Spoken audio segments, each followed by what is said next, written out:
আমি নিজে ইবাদত করে বিচারের মাঠে টিকতে পারবো, এটা আমার মনে বলে না।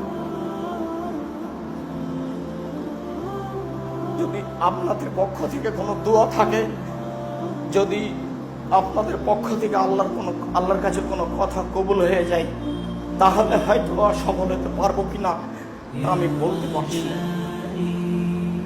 জাতির সামনে আমি ধর্মের নামে কোনোদিন ফাঁকি দিইনি, তবে জাতি যতটুকু মূল্যায়ন করেছে, আমার না চাইতে টাকা দিয়েছে, সেই টাকার জবাব যদি আমাকে বিচারের মাঠে দিতে হয় তাহলে কি হবে তা আমি বলতে পারছি না।